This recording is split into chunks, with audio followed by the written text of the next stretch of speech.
Hey everyone, my name is REDRUP. This is the It's Not a Phase podcast, and on today's episode I'm joined by Being as an Ocean frontman Joel Quartuccio. This is a special episode where we celebrate the 10th anniversary of their impactful debut album, Dear God, by looking back at that time in his life and the band's career.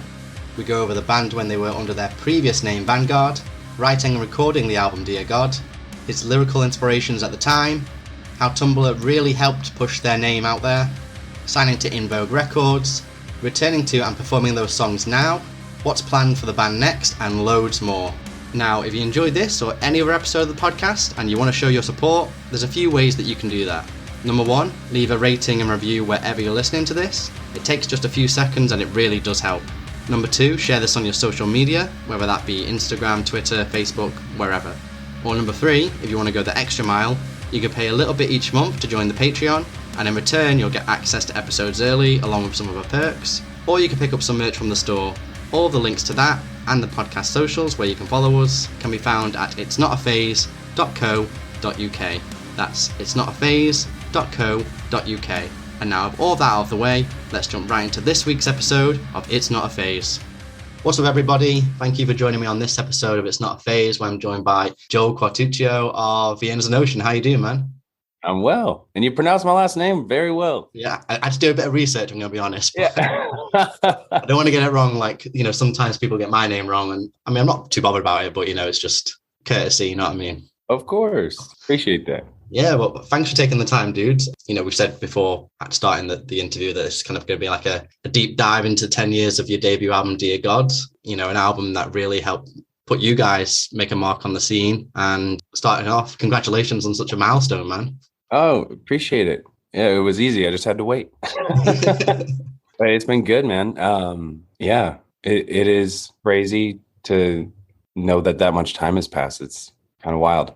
So I want to take a couple of steps back before Dear God became a thing. So sure.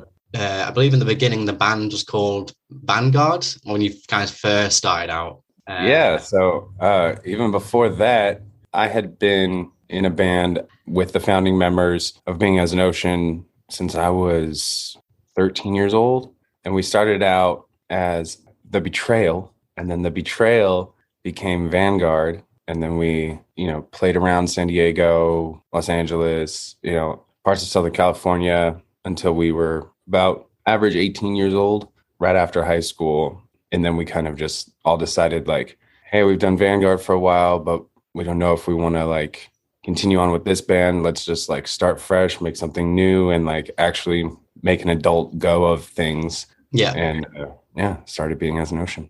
So was Vanguard, would you say a different sounding band to Being as an Ocean? Was there different members at that time as well? Same members, minus one. We had a good friend who played guitar for us, rhythm guitar in Vanguard, that we gave the opportunity to be a part of Being as an Ocean, but it wasn't something he wanted to do. So that's when we invited my best friend, who I've known since I was literally born, Jacob Prest. He was the original founding rhythm guitarist, and so he decided to be a part. And helped with those first steps. Yeah, it was a bit different. It was more of Vanguard was a metal band, but I don't know. We didn't know what we wanted to be musically. Yeah. I think our trademark was having songs that covered all bases. We had, especially in our earlier years as Vanguard, with our we released, I think it was a 12 or 14 song record called Eric and Ivor as Vanguard when we were 17, 18 years old. And it was in depth. It was a concept album. It had literally, we wanted a song for each subgenre of metal. Oh, wow. So it had a deathcore song. It had a black metal song. It had an epic metal song. It had strings, all these auxiliary percussions. It had story narration that one of our friends did. It had it was just wild. I'm still very proud of the accomplishment because I don't think most 16, 17-year-olds are prone to wanting to undertake something like that, but it was just a lot of fun for us. Then that kind of evolved a bit. We went for like another EP that we did called Bring Hope as Vanguard. It went more into a kind of like a melodic, hardcore, metalcore direction. And then we kind of like took a step back, decided we wanted to recalibrate. And that's when we, kind of took pieces of that and pieces of what we wanted to be and created Being as an Ocean. So that's when you kind of looked at your compilation album, thought, this is the kind of sound I like best. Yeah, exactly. So was it during when you recorded Vanguard, when you did those first two, you did the demo of The Hardest Part and Humble Servant, which obviously eventually got re-recorded and put onto Dear God? Yeah. So we did that probably about a couple months after we had released that EP, Bring Hope. So it was in like the same year, and we kind of just started game planning. I guess those two tracks then, would you say, looking back now with the aid of hindsight, did they kind of help indicate the direction that Being as an Ocean was going to go into? Oh, for sure. Yeah. Kind of like laid the groundwork for the band's sound, basically. Yes, especially The Hardest Part, of course. Yeah. So once these songs dropped and, they started circulating, the band started getting a bit of like momentum and stuff. The traditional next step is for when a band starts is to then do an EP, but obviously you guys went into the full length of Dear God. How did the idea of going for a full length kind of off the bat come about? We just wanted to make a stamp right away and like tell everyone who we were right away. There is obviously every artist is different, and there is a nice thing kind of about, slowly showing yourself over a period of time. But we just wanted to hang back, get it all sorted, and made sure that we knew who we were, what our identity was as a band, as a brand, and a sound, and then kind of just like unleash it type thing. Especially since we wanted to just start out as a touring band. We did not play a single local show until it was already a part of a tour. So the first show we played was in Las Vegas, and we played that show on the day that we released our first music video. Right. And so it was just kind of like, it's kind of wild because we do owe a lot to the way Tumblr connected people at that time. And that social media in particular, we were really able to kind of like show bits of who we were before showing any music, which is really cool. Yeah. Like, we did a lot of like video shorts, did a lot of pictures, kind of just showing who we were, what we were about visually. And then on the day of that first show, there were people coming up to us saying like, I saw the music video, it was great. You know what I mean? We're like, we released it 4 hours ago. What? Like, how'd you even find it? So yeah, like it was super, super helpful to be so connected that way. Yeah. I mean, you mentioned Tumblr. That was something I kind of wanted to touch on anyway. Like, I do remember back then when Tumblr was, quite a big site and stuff.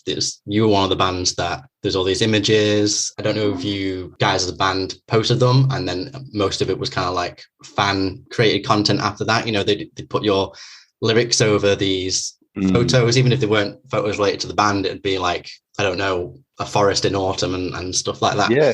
I don't know if you take how you kind of take this term, but there was the whole branding of like Tumblr core bands and stuff like that. I don't care about that. That's okay. And honestly, it really helped. It had this built-in community of people who had similar interests, were like-minded, and so it just seemed natural to push on Tumblr. Yeah. And like we were so connected to like MySpace. Yeah. In Vanguard. Yeah. And like we loved utilizing MySpace. And then Tumblr came around and we were like, oh, okay, this just seems to be like MySpace 2.0 type thing. And then we were gifted Instagram. But even Instagram in its inception needed catch-up time. Yeah. So it was cool to have Tumblr to be able to, like quickly spread music videos, content, songs, lyrics. And yeah, like a huge debt of gratitude to like our early fans who did take the time to like make cool fan art and like incorporate my lyrics and things like that. Like all of that stuff was so integral to the beginnings of this band. So no, I'll wear that Tumblr core thing. I don't care. Wear that badge of honor, yeah. Yeah. Did those kind of fan art things ever come into you guys as a band and you use them as official art later down the line? Because I think that, if you look at the cover for Dear God, and I don't know if that kind of helped inspire it, but that did kind of have the kind of same vibes as some of the fan art that was going around Tumblr at the time.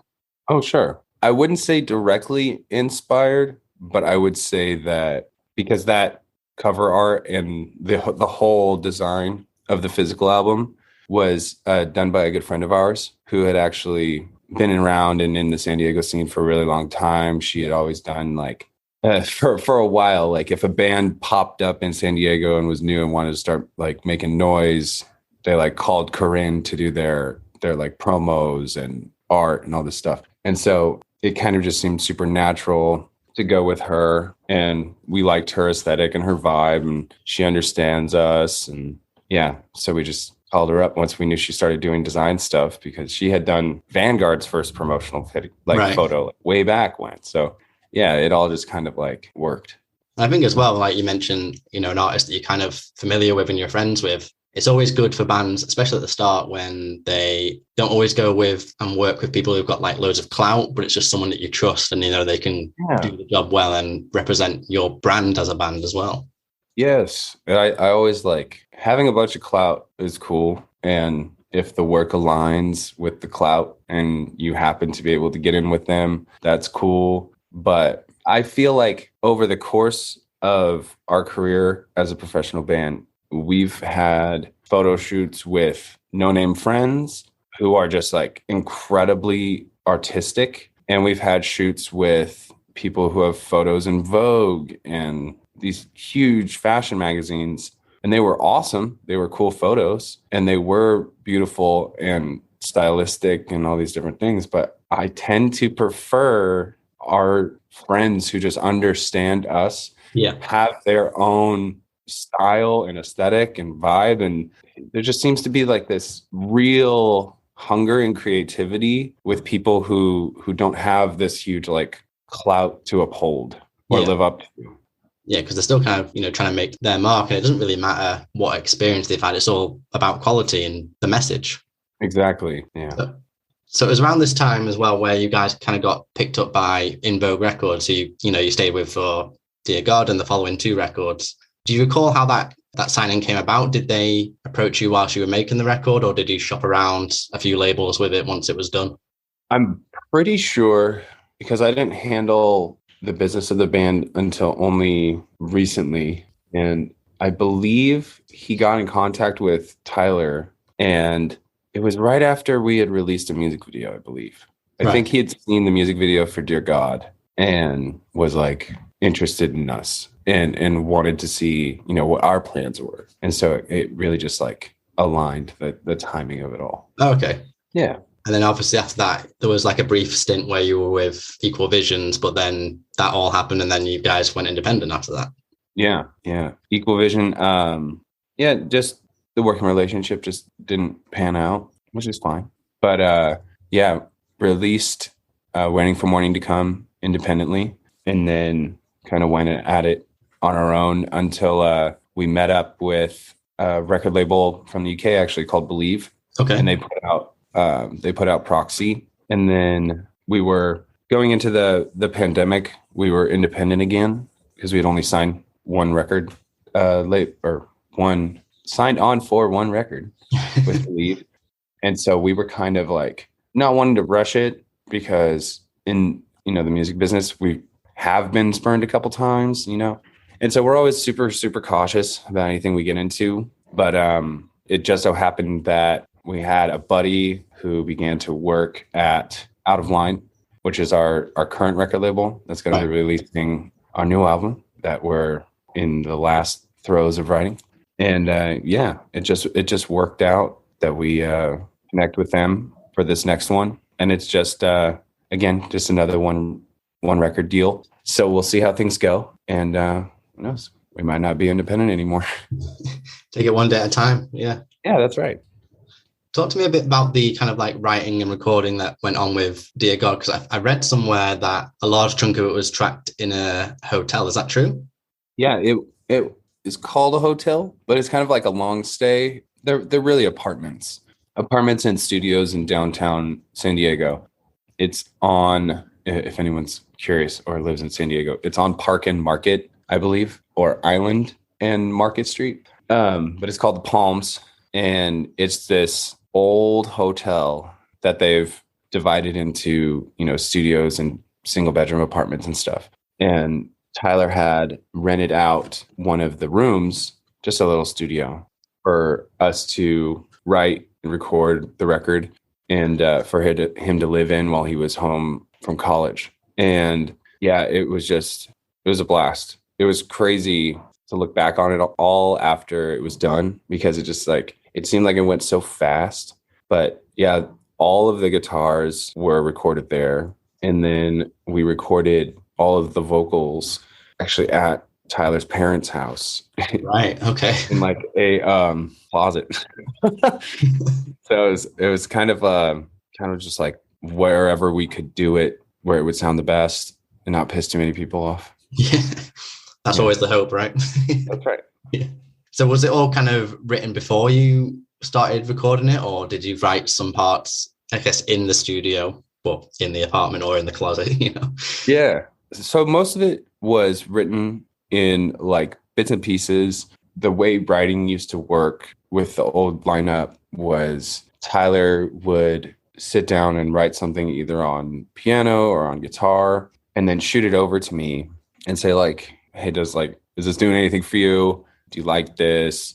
And then I would take that and sit down and write words. And in the past, it really wasn't me like sitting down, thinking of structure or anything like that. It was more just me kind of like listening to the music, seeing what it brought to mind, and then just like going for it, writing a bunch of poetry until it was done. Like I didn't think about, this is the length of the verse, this is the length of the chorus, right. All this stuff. I kind of just like wrote a poem. And then once we had compiled the song instrumentally, I would kind of, for better or for worse, go in and like shove my lyrics in where they fit. And it worked. It worked for Dear God, for sure. It created problems later on down the line trying to write songs. So I definitely, over time, have kind of like tried to marry the ideas of don't be too constrained by the music with the poetry, and then write a good song. You know what I mean? Write a typical structured song. Like my middle point is like, that's like the sweet spot. Yeah, but I mean, there's definitely song structure in Dear God. Like you look at a song like The Hardest Part, there's a clear chorus in there, and there's the bridge and the verses as well. So was it kind of like you kind of wrote these sections lyrically and you tried to kind of like cut and shunt them where they would kind of fit, but also thematically kind of make sense in the body of the song? Yes. So like, I think it was The Hardest Part in particular, where we had written the music, like in the demo version, the song starts in a very different place. Yeah. So, and I did not have the beginning lyrics up into the chorus, I believe, if memory serves. It was 10 years ago, so. Yeah. But I think it was something like Tyler and I sitting down after recording the demo, and we're like, it needs a chorus. Like it needs something to tie in and have a theme, like the theme is understood if you go through the poetry of it and you read it, but we just needed that like hook. So then I believe that's when I went back and I wrote the couple lines for the intro and the chorus. Yeah. And what was kind of inspiring you at the time in terms of what you were writing lyrically? If you look through the album, there's, references to like relationships, there's references to your faith and stuff like that. Sure. Yeah. A lot of it was kind of just the culmination of things that were going on in my personal life, things that were, it was an important time for me learning what it means to like become an adult man. Yeah. which is always huge for everybody. Me kind of stepping out of a more religious childhood and into the solidifying of the idea that I am my own person and I can choose what resonates with me and what I believe to be true in regards to spirituality, religion, things like that. And I was reading a lot of like secular and Christian philosophy. I was reading a lot of, honestly, a lot of like Chuck Palahniuk at the time. Okay. So I had like a lot of really bright and beautiful philosophy and then just like reading some really dark fiction. But that's fine. In poetry back then, I think I was taking in like a lot of like rilke and things like that. Yeah, but for the most part, a lot of what I was, just trying to accomplish poetically was the influence that I've been taking in from bands like Me Without You. It's just like the poetry is just unreal. The imagery is just unreal. And it's always been that way. They've always been like my favorite emotional kind of like hardcore band, rock band, whatever you want to call them. They're pretty like genre nebulous, which is, lends itself to why we are, because all of us were so heavily influenced by them when we were young. And I still am. So it was bands like that where the lyrics were just as important as the pace, the riffs, like it was all about bringing out emotion in someone. So anything that I felt particularly drawn to emotionally, anything that I felt was like growing me as a person, spiritually, mentally, whatever, I wanted on the album. And there was just like, it was like the perfect time for me to write that album because I was feeling all of these things and I was having like young man epiphany. You know what I mean? And when you kind of look back at those lyrics today, 10 years later, do you still kind of to even like a slight degree kind of still relate and identify to some of the things you wrote or the person that you were back then? Of course. Yeah. And there were moments when practicing the old songs, because some of those songs on Dear God, when we went to start practicing them for the US leg of the Dear God tenure that we did, we hadn't even played them live ever. Right. Once. So it was interesting getting back into that mindset because I want to perform the songs, but I want to like feel them too, or else the crowd won't feel. So getting back into trying to think about where I was mentally, what I was thinking about, what I was doing at the time, and where my head was at, it's just like, is interesting because I can totally picture it and remember what it was. But now being, 31, I can look back at all of that stuff and it's still teaching me, because most of the stuff that I wrote back then was like, help's the wrong word, but it's just like things I was holding true that I couldn't believe for myself sometimes, if that makes sense. Yeah. So a lot of it was like me talking to myself. And so it only makes sense that I can look back on that stuff now, talking to myself, and have it still be impactful, but for other reasons. I think what's good with your lyrics, even back then, I guess, you've obviously developed as a lyricist and a songwriter over the years. But like, if I look back at things that I wrote 10 years ago, I'm kind of like, that's terrible. Whereas if I look at like your lyrics, like you've always been a great lyricist, and like even me now, I couldn't write the stuff you can't write back then. But I guess what I'm saying is, when you look back, do you kind of think like, oh, I've definitely developed as a lyricist. I could do a much better job if I was given this task today? I would say no. I don't think I could have written Dear God any better today than I would have then, simply because I think it was just all a matter of circumstance and like this like perfect storm of me going through all these things in life, becoming this person. And I'm just so, and it's not to say that I'm not inspired now, because I feel like I'm in another era of my life where my inspiration is very high, and I feel that every day when I wake up. But I was in that same mode back then where I was just like, everything is so beautiful and inspiring, and I'm just like taking in all this stuff. Even when I was low, wrote some of those songs like amidst like deep depression, but I was still in that depression. There still can be a lot of like sad, beautiful moments where it's like tragic beauty that was affecting me in a very strong way. And so it was just like, I don't know, there was just like this kaleidoscoping of all of these different circumstances that kind of gave birth to Dear God. There are plenty of songs, though, to your point. There are plenty of songs that I look back on that I have, like, I save all of my notebooks. If they're not here in my house, they're in a storage somewhere. They might be at my mom's house because she keeps everything. She has like homework. Oh, really? She thought was like special that she kept of. I have a brother who's 12 years older than me.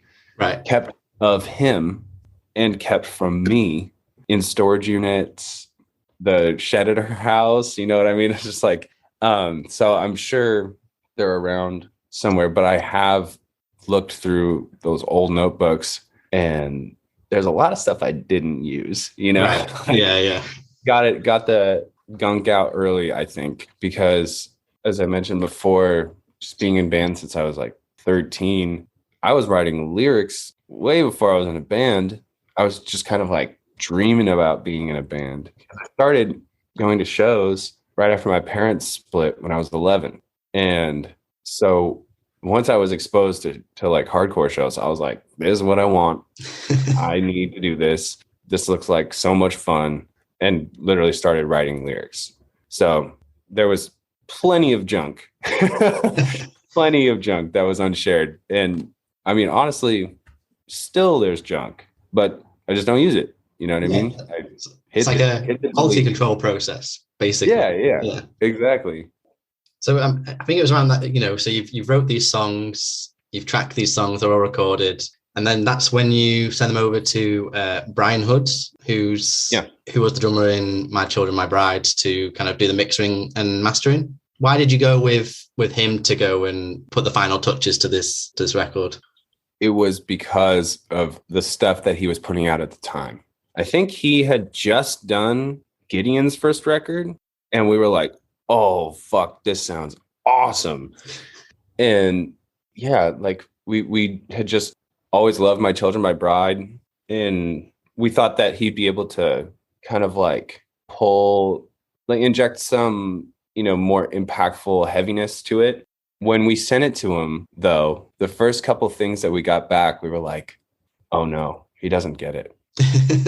And that's no like slight to Brian at all. Like He ended up crushing the album. But yeah, it was just at that time, there were very few bands trying to do what we were doing. Very few bands trying to like mash all of these things into a stew, you know? And even if we had given, say, Me Without You or something as a reference, it's like, that's still not exactly what we were. So it was just like, there was no reference really to give him, but we knew it wasn't what we were. So Tyler actually ended up flying out and mixing the album with Brian and like being in the room, because we kind of like hit the panic button where we were young, we were working like, you know, minimum wage jobs, most of us. And we're just like, we don't have the money to like fuck about and like just drag this along. Like he needs to understand what we're coming from. Yeah. I guess you're excited as well to just get it finished and get it out there as well. Of course. So we like hit the panic button. Tyler flew out, and then I think he was out there for like a week. Within the week, it was done, and yeah, it just turned out great, and we were so happy and like pumped on it. Like once we got those finals back. Well, like you say, there wasn't really much reference point. Like obviously you mentioned Me About You, and maybe there was like La Dispute or Listener, which kind of have a similar kind of sound to you guys, but especially with your first record, you can't just say, hey, this is our former album. You can kind of go off this. Right. Yes. And like you said, we were looking at all of those people and all of those bands as like, in a weird way, as peers, even though we weren't a touring band yet, but we were just like, we don't want to be them, but we love what they do. You know what I mean? Yeah. Like, We don't want to like just straight up sound like La Dispute. We don't want to straight up sound like Me Without You. So like the ending mix needs to be something that we feel is us, just us. And yeah, there was just very, very little we could show Brian. And yeah, so he for sure did the best he could. And then yeah, hat off to Tyler for flying out there. Kind of guiding him a little bit, steering the wheel a little bit. Yeah. So roll on October 23rd, 2012. That's when Dear God drops. What was the kind of the mindset and the vibes were in the band at the time? Like I say, your debut album, you must have been pretty excited, but I guess also a bit like, must have been a bit nerve-wracking as well to see kind of how it goes down and what it presents for you as a band. Sure. Like our general energy was just excitement. Like we don't care if everyone hates it. We love it, and we took so much time and care to make it. And it was just like, yeah, all I can remember is just being so excited. And the fact that even a couple people came to these shows, those first shows, you're just like, fuck, we're in Boise, Idaho, you know, like we're in Twin Falls, Idaho, and there are 15 people here. That's dope. And it's honestly the energy I try to remember all the time now. It's just like, it's so important because it's so easy to miss and so easy to like forget for a lot of people in the music industry, especially like people who have been at it for like, 10 plus years, is like, you're gonna have a bad show every once in a while, whether it's performance or attendance. And you just got to remember, it's like, let it go. It's just fun. Like, we get to do this shit, and having that kind of like childlike gratitude is so important. So all of us were just like ready to share. That's it. It's just like, come out to the show, give you what we got. And that was the energy. Yeah, because even now, but especially back then, like when you perform live, I think it might have been like the second or third time I saw you guys. You were playing Slam Dunk, and it might have been just after How We Will Wonderfully Perish came out, and the room's packed. And even still, you decide to dive right into the middle of the crowd. Like, oh man, that is something I miss. Like, fuck COVID. But yeah, it's something that I miss desperately, is just not having a moment's thought and just jumping in. Yeah, because that gave me so much life and so much energy. But sometimes things change, and you got to learn how to, like, this was an interesting year in figuring out how to better my performance from the stage. And yeah, just like, how do I create an elevated experience from the stage? Yeah.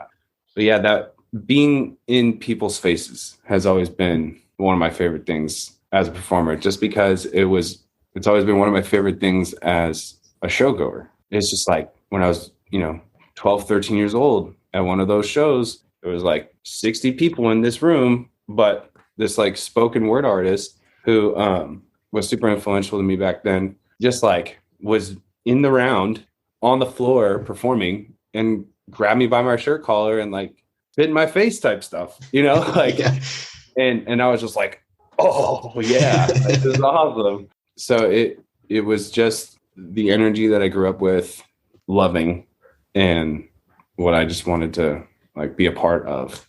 It brings like a special touch to, shows like, obviously you do it, and then you've got bands like Trash Talk or Casey, I think you toured with as well. They were always like, it brings like, obviously quite literally, a connection to the band. Mm-hmm. It's just like you said, it's an added connection that most wouldn't normally get, like there's a reason it's so special, because while this thing is happening that you're all experiencing, you can, like, it was one of my favorite things to just like grab people, literally just like reaching out and grabbing people, like shouting in their face. Like, it's like visceral, it's and especially with, like you mentioned, Trash Talk, in that world, in the alternative world, it's just fucking like energizing and like pumped to get in someone's face and just grab them, and smash a microphone in your head. Yeah, I'm not saying you do that, but No, Yeah, I've never gone that far. That'd be a bit out of place at our shows. A little bit, yeah. Yeah. Especially during like one of the slower songs. Yeah, exactly. So, you know, you Please, mentioned it Batman. before. You've been kind of like, you've already done a Dear God 10-year run in the US, and you've practiced and performed these songs. Some of them you've been performing for years, some you've not performed for years since Dear God came out, and some, like you said before, you've not performed at all. Yeah. What was it kind of like revisiting those songs that, like in a live setting, that you've just kind of temporarily disconnected from? A lot of times I wondered why we had even stopped playing them.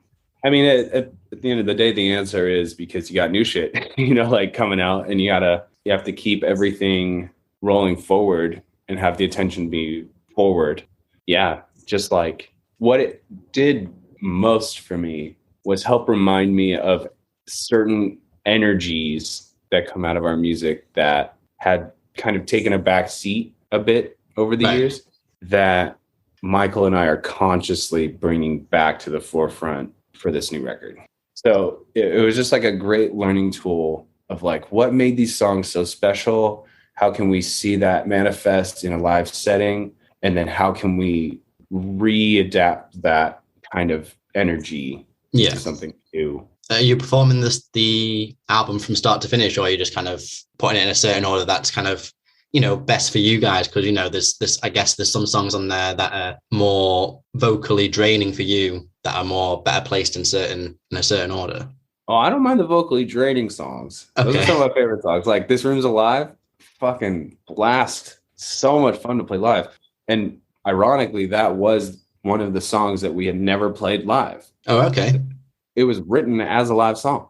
But to be honest with you, back then, I don't even know if I had the stamina to perform that song. It's a problem now, but it was a decision of Michael and mine that it was just playing the whole album, start to finish. There would be certain songs that just wouldn't match the energy that we wanted to keep. So, and not to mention songs that, although are awesome, just don't really align with our shows in general. Like, I love You're Making It More Complicated Than It Needs to Be, but it's just like, you don't need a 15-minute instrumental. You know what I mean? Yeah. And so it's just like songs like that, we just decided to leave out. The Sea Always Seems to Put Me at Ease, great song, but chose to leave it out again because of the mood. We wanted the energies of these shows, and I'm so glad we did, because it worked so well in the US, just like keeping the energy up for the entirety of the show.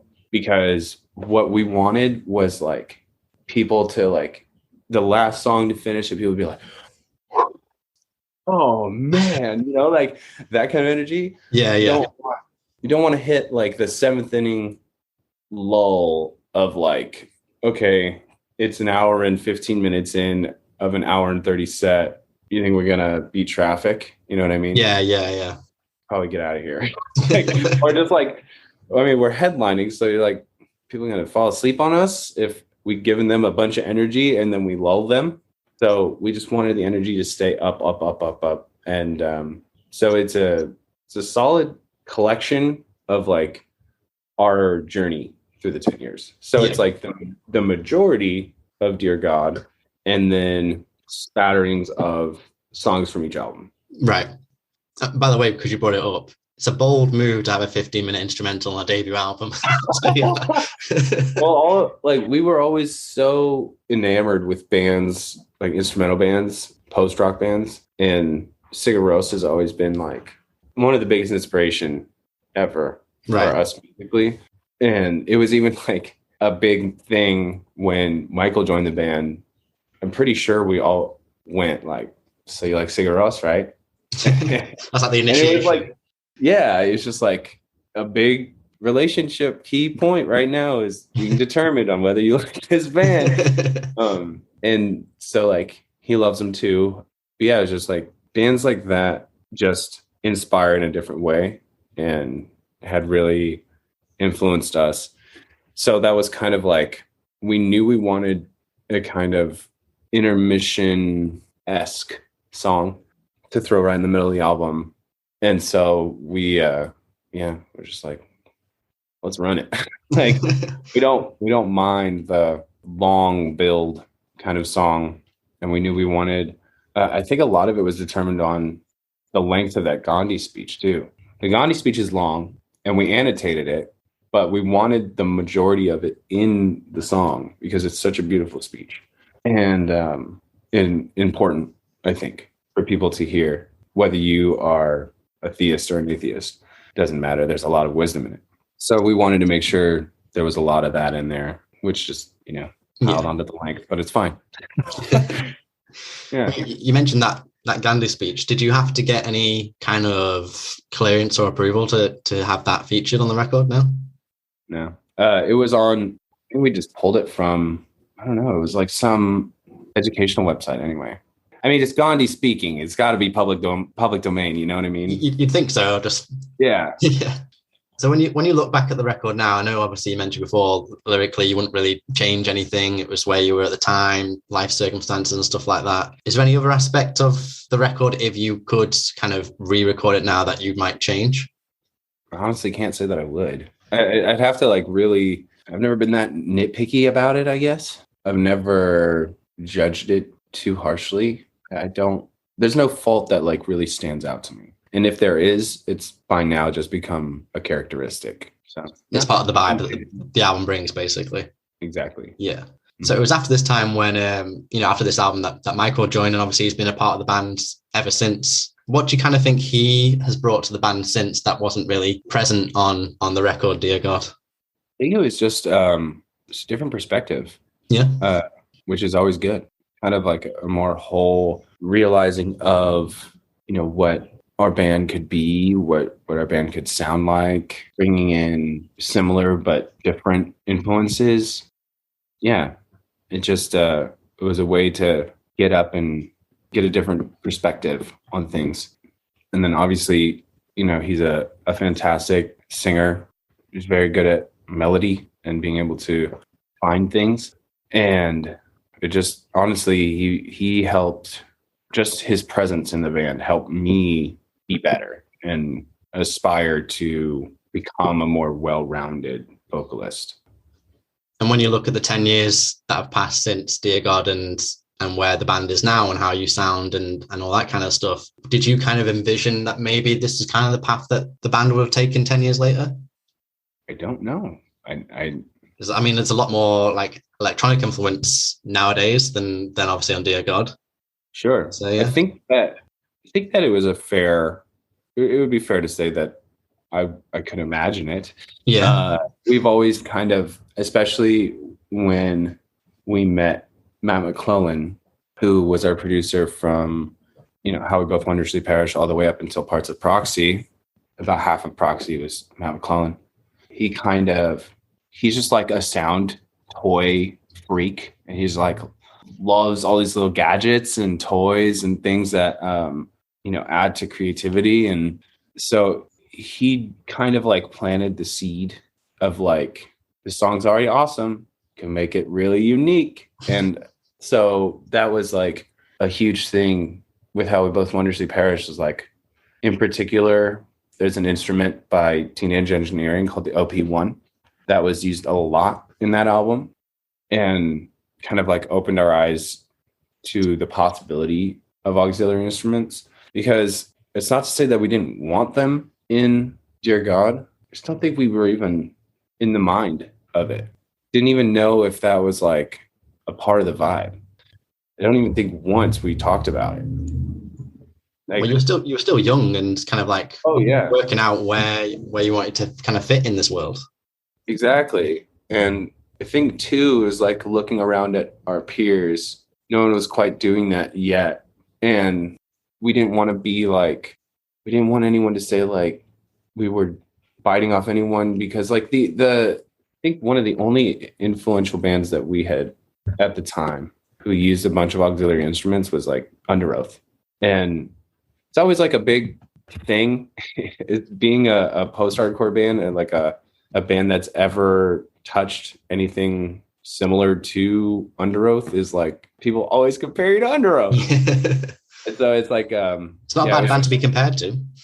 Yeah, not been exactly, but you never want to be the B anything. Yeah. You want to be the A grade. So we just wanted to like, I think that was part of it, was like finding ourselves and then finding that auxiliary things in the track could be a part of who we are. And Matt, owe him a lot to like the growth of our creativity over time.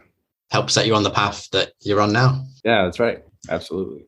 So obviously Dear God was an album that resonated and touched a lot of fans back then when it came out, still to this day. Otherwise, this tour couldn't really happen. When you look back at Dear God, how does it make you feel? And what would you say you're most proud of from that album? It just makes me feel grateful. And like, there's a lot of joy. And it set us on the road, If it wasn't for that album starting us off, I wouldn't have been able to see and do so much. And the fact that I have is made evident to me almost daily. And I'm just like so grateful for the experience, for the people I've met, been able to experience things that I've only heard people hoping about, wishing for, and the experiences that have shown me who I am outside of being from home is important. And I think that, you don't have to travel across the world to figure that out, but it's something everyone needs to, is what is your character and who are you away from your home? It just teaches you so much in self-reliance, so much in self-confidence, and the list goes on. But the travel was so important, and it just wouldn't have been possible without the first album. Not at all. So, and all the people you met, all the cultures you've embraced, the places you visited.